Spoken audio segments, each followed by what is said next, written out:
Sveiki visi, su jumis Photoshopo dievai.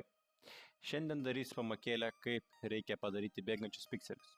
Atsisiunčiau merginos paveikslėlį ir tiesiog paprastą sienos tekstūrą. Su perkelimo įrankiu merginą perkeliu į sienos tekstūros paveikslėlį.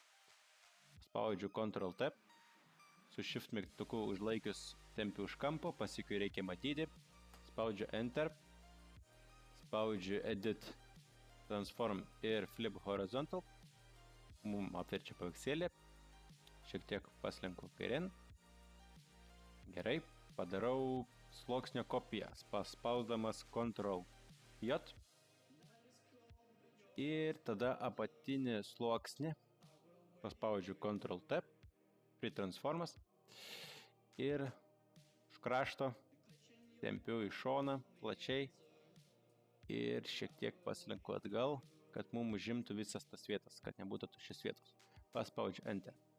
Abiems sluoksniam uždedu po kaukę, Add Vector Mask vadinasi šitas dalykas, ir apatiniam sluoksniui ištemptam spaudžiu kaukiai Ctrl+I.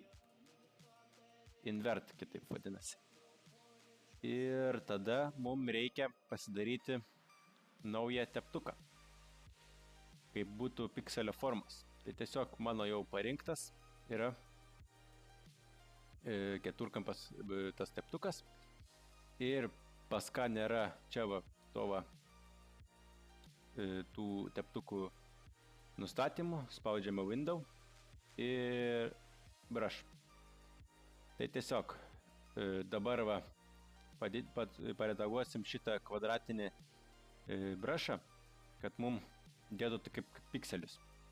Tai tiesiog spacing padarom gal kokį 100%,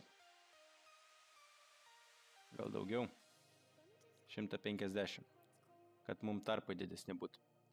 Tada einame į Shape Dynamics, padarome Size Jitter kokį 60% gal. Va, 63 ir gerai. Po to minimum diameter padarom kokį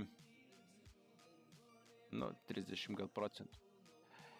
Pasukimo kampą Angle Jitter padarom gal kokį 25% padarom, nes čia vis tiek kvadratai, jie labai nesijaučia, kad sukiojasi. Toliau einam į Scattering.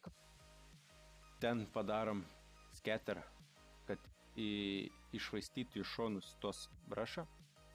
Padarom gal kokį 600%. Tada padarom Color Dynamics, kad kai paišai, tarkim, čia padarysi naują sluoksnį, kai paišai būtų šiek tiek gal toks tamsesnis, šviesesnis, pamatot, ir va, kai pasirinkit, tarkim, 50%, mums va ir šviesesnių, tarkim, pilkų nupešė. Tai padarom gal kokį 17%. Vis tiek ant kaukės paišysim, gal vienas ryškiau, kitas neryškiau bus. Ir tiesiog paslėpiam šitą langą. Galim didinti, mažinti dabar tą teptuką su plauštiniais kliaustais. Ir tiesiog galima papaišyti ant merginos sluoksnio juodai. Tai tiesiog va, paišome ant merginos sluoksnio, kad čia užlaikė, arba atskirai galite dėlioti, va, atskiro dydžio dėliojus, arba kitaip, va, tempi paveikslėlį vėl žemyn į viršų, galima atskirai dėlioti, galima didesnį brushą pasirinkti, kad didesnis tas pabėgęs, galima mažesnius padaryti. Čia pagal jūsų nuožiūrą bus. Ir čia, tarkim, iš merginos yra pabėgę tie pikseliai. Gal padarysiu šiek tiek mažesnį ir va, prabrauksiu. Tai va. Ir dabar pasirenkam apatinį sluoksnį. Čia va. Ir apkeičiam tą teptuką, kad mums paišytų baltą spalvą ir kad atsirandinėtų mūsų tie pikseliai, kur čia paslėpėm. Ir tiesiog čia va galim prabraukyti, prabraukom. Čia va ant laisvesnio tarpo irgi galim atskirai pabraukyti. Čia va galim prabraukyti, taip.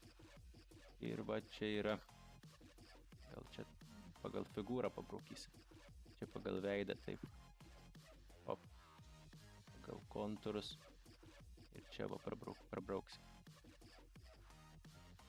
Tai gal per daug. Va. Ir tada mes padarėme kokį nors efektą. Tai padarom šešėlį. Spausdami dešinę ant sluoksnio. Spaudžiam Blending Options. Ir pasirenkam Drop Shadow. Galime tą šešėlį reguliuoti į jo dydį, tą per matomumą. Čia patampiant rodiklę galima kurią pusę reguliuoti. Tarkim, nedaug reguliuosim, kad čia va taip būtų netolimais, kad arčiau sienos, kad toks vaizdas susidarytų, kad tie pikseliai netoli sienos. Bus gerai. Ir tada padarom per matomumą. Va, šiek tiek, kad matytųsi. Spaudžiame OK. Tada kopijuojame sluoksnį. Dar kartą. Spaudžiame Duplicate Layer. Spaudžiame OK. Ir einame Filter, Stylize ir Wind. Tai čia biškai atitolinu. Va mūsų pikseliai. Ir čia pasirinkti galima Wind. Ir žiūrint, iš kurios pusės jūs darot, tai aš dabar šį kartą man reikia, kad įplaukia į dešinę tie pikseliai, kad bėga ten. Tai spaudžiu From the Right, kad vėjas pučia iš dešinės ir atrodo, kad pikseliai bėga į dešinę. Spaudžiu OK.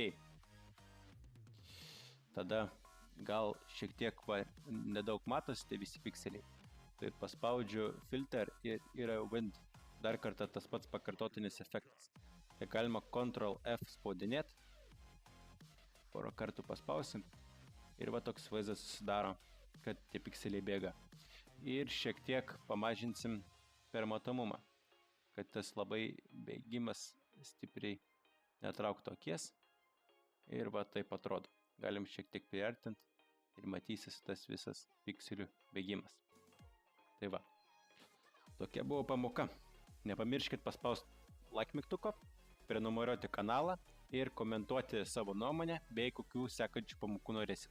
Gerą naudojimą. Iki.